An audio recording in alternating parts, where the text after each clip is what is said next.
Hey besties, let's discuss. Because something is seriously wrong with this season of Sister Wives Tell-All, and I cannot be the only one noticing. We're witnessing women who have spent decades in a system that wiped out their needs finally stand up and tell their truth. And instead of being validated, they're being belittled. Meri established a boundary with Robyn for the first time in her life, and the host, Suki, referred to her as cold. Seriously? Cold? After all of this, let's get real. This isn't a simple tale of a family breaking up. This is an emotional manipulation case study. It's about how Meri, Janelle, and Christine were gaslighted, guilt-tripped, and strung along, being told they were the issue when in fact they were victims of a system that only served two individuals, Cody and Robyn. And the twist? The tell-all overlooked the bulk of the season. We heard nothing about Christine's wedding, nothing about Janelle's independence, practically nothing about Meri getting on with her life. Why? Because if they revealed that narrative, the actual narrative about women becoming stronger outside of the system, it wouldn't reinforce TLC's fantasy of a sweet, eccentric, plural family. This isn't quirky. This is years of games of the mind, decades of being made to feel that their pain was too much. And when three women report pretty much the same story of being emotionally manipulated, controlled, and discarded, we need to stop wondering, what did they do wrong? And begin asking, how has Cody and Robyn pulled this off all this time? This video is going to take us through it all. The manipulation strategies, the tell-all's omissions, the true reason Robyn continues to avoid accountability, and how Meri is finally breaking free. So if you've ever been gaslit, dismissed, or told you were too emotional for having healthy boundaries, this one's for you. Stick with me. We're just about to discuss what TLC won't reveal to you. Hi besties, welcome back to the channel. We're going over today something that's causing a lot of talk, the changing dynamic between Meri and Robyn Brown, as brought to light in part 3 of the latest Sister Wives Tell-All. There's a lot to unravel, and believe me, you're going to want to hang around for what's about to go down. But first, I have to say something I've been observing.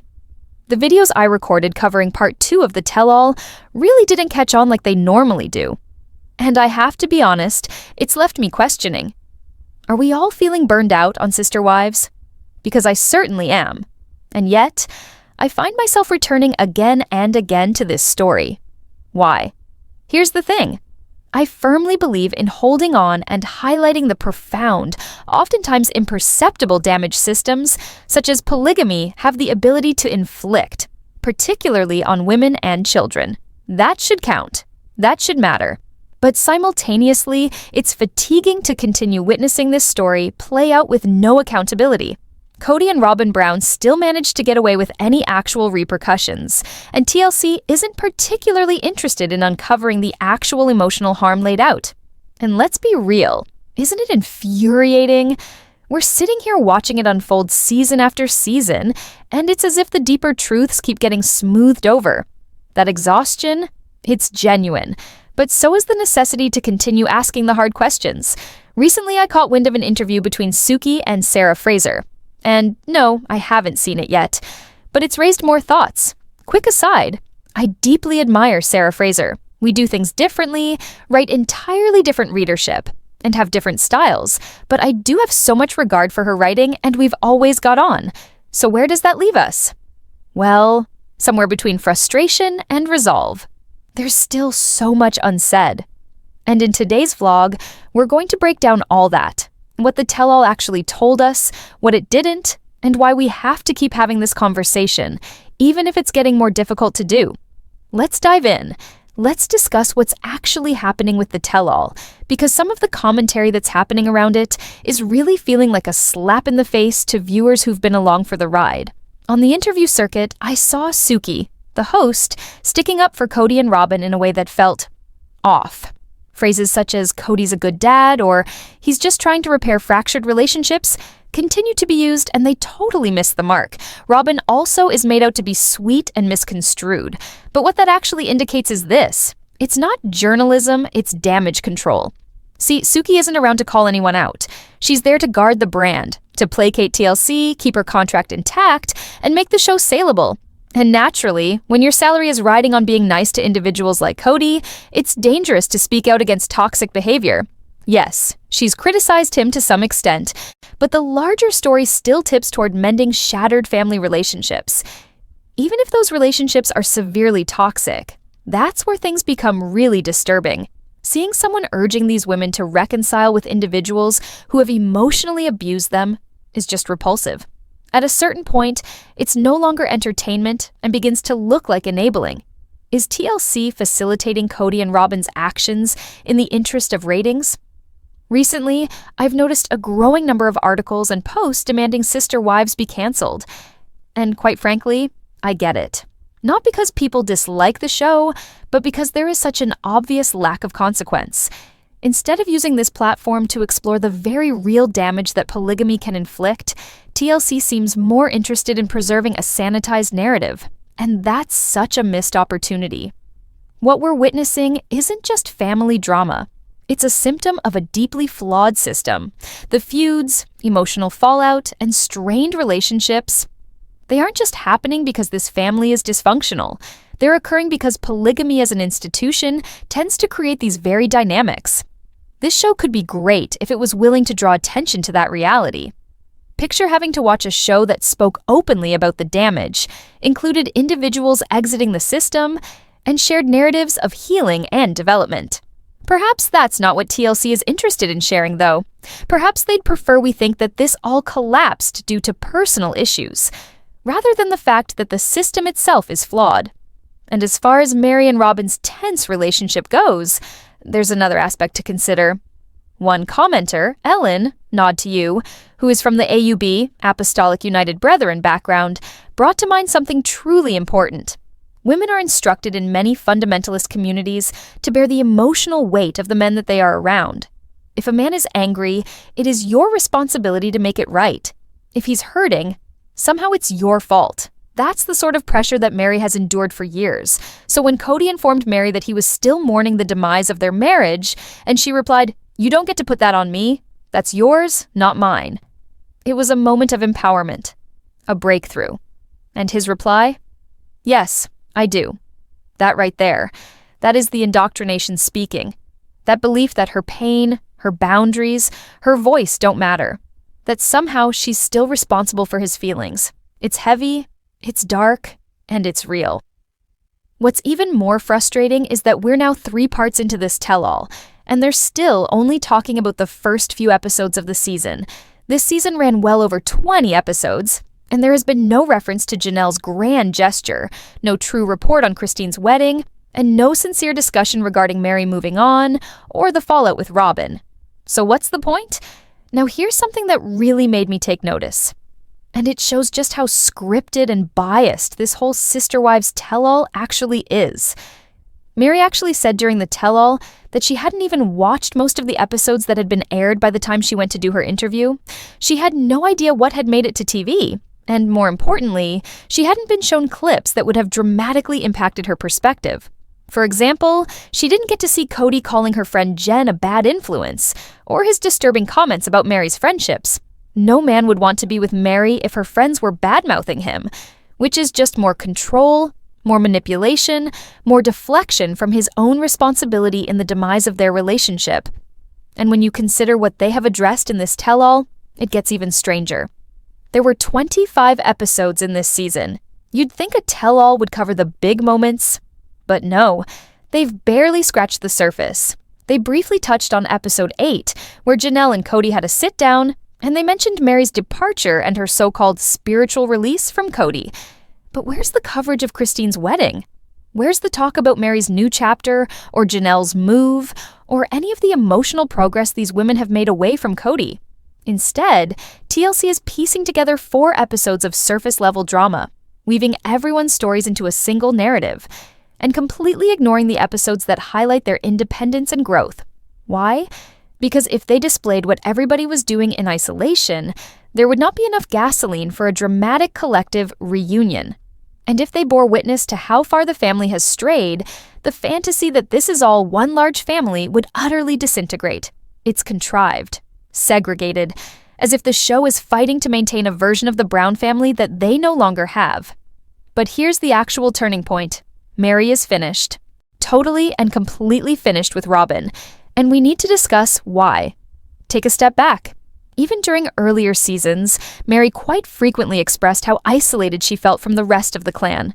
After her child graduated, she was an empty nester. Unlike the other wives who were still raising kids, Meri found herself in a different life stage, isolated, alone, and unsure where she fit in. That's something many people can relate to. When your circumstances shift and your peers are still living a life you've moved on from, that divide grows. It's natural, but in Meri's case, it was compounded by physical distance and emotional walls.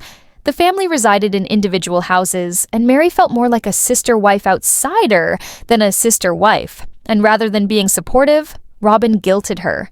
Whenever Meri had a hankering for something more, such as returning to school to complete her degree, Robyn would discourage her. She'd remind Meri that girls who pursued something other than the family were at risk of being led astray. She'd tell stories of others who departed and never returned. The lesson was simple: stay in your lane. Don't get bigger, don't grow. Because growth involves change, and change involves risk. And risk imperils the system. To this day, we don't even know if Meri ever worked towards her degree. That dream may have died under the weight of Robyn's guilt-tripping and the pressure of staying faithful to a family that no longer showed her any loyalty. And this is the part that stings the most. Robyn knew exactly how to manipulate Meri's lifelong guilt and internalized shame.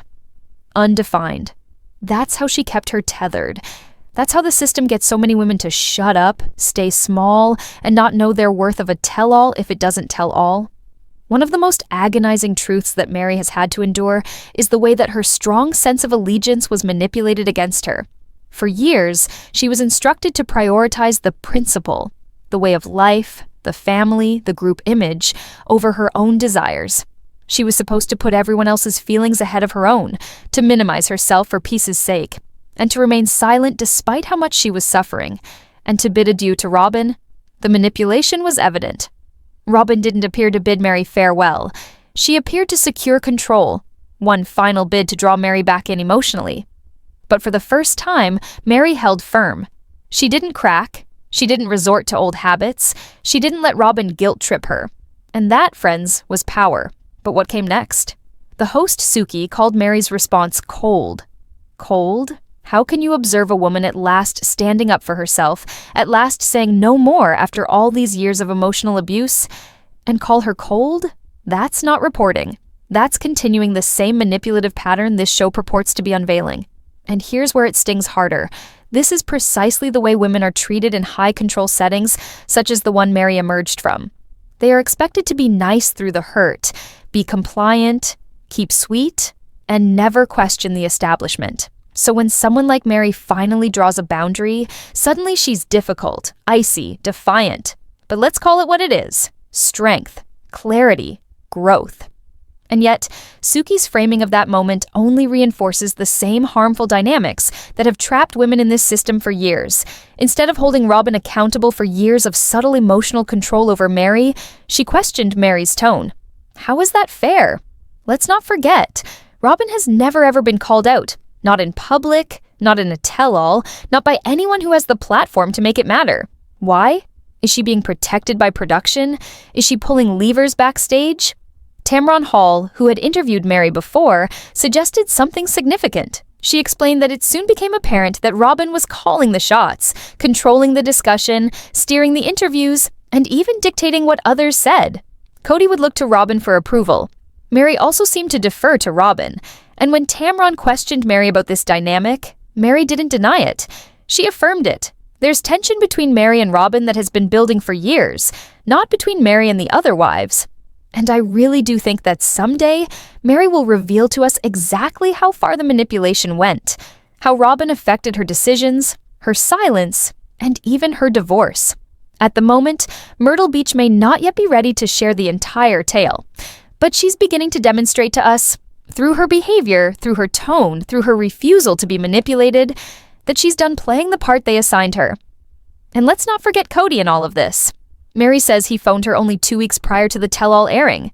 He said he missed her, he was kind to her, he was affectionate, he was love-bombing her, mollifying her.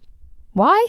So that she'd show up for the tell-all feeling warm, feeling generous, feeling less likely to call him out. But the kicker is this: Though he was being sweet to her face, he was tearing her down behind her back on camera, and Meri said it outright. If she knew what Cody was really saying during this period, she would have never spoken so nicely about him at the tell-all. He took advantage of her. He manipulated her, and she walked away from that interview feeling exactly as she should. Betrayed. So what now? The best thing Meri can do, and it looks like she's finally doing it, is to set boundaries and keep them. To stop allowing herself to be emotionally pulled back into a dynamic that has never truly served her. If you've made it this far, thank you. Because these are the types of stories that must be shared. Not for sensationalism, but because they express something true. The fight to take back your voice in a system that conditioned you to shut it down. If you enjoyed this video, or if Meri's experience is relatable to you, don't forget to like, comment, and subscribe. Let me know what you think. Do you believe Meri will ever come clean about what actually transpired behind the scenes? I'll catch you in the next one. Stay grounded, stay strong, and as ever, thanks for watching. The healthiest thing Meri can do at this point is to go totally no contact with Cody. No more calls, no more emotional manipulation, and certainly no more advice from individuals such as Suki or whoever else participates in enabling Cody and Robyn's actions in the name of family recovery. The very best thing for anyone who is recovering from this sort of emotional manipulation is distance. Actual, firm, unapologetic distance. And the best thing for us, the viewers, is to believe these women when they say what they've been through. We've heard it over and over again. The mind games, the gaslighting, the shame, the insults that cut deep, the promises dangled and then ripped away, the emotional manipulation used to keep them compliant, and yes, even financial exploitation. If 3 women are telling the same story, it's not coincidence. It's a pattern. It's not a Meri issue, or a Janelle issue, or a Christine issue. This is a Cody and Robyn issue. So why are their abusers still receiving the benefit of the doubt? Why are they still receiving airtime to deny, deflect, and deflect accountability? While the women they hurt are called out for establishing boundaries. When do we begin to hear from the individuals who lived it? Let me know your thoughts. I'd love to hear your perspective in the comments below. Do you think that Meri, Janelle, and Christine were all being truthful about what happened to them? Do you feel that this show is still fulfilling its purpose? Or is it time to wrap things up? Don't forget to subscribe to the channel and ring the notification bell if you haven't already, so you never miss another video. Thanks so much for watching, for making these conversations possible, and for still being interested in the truth. Even when it's complicated, messy, and difficult to listen to, take care of yourselves. Undefined, and I'll see you in the next one.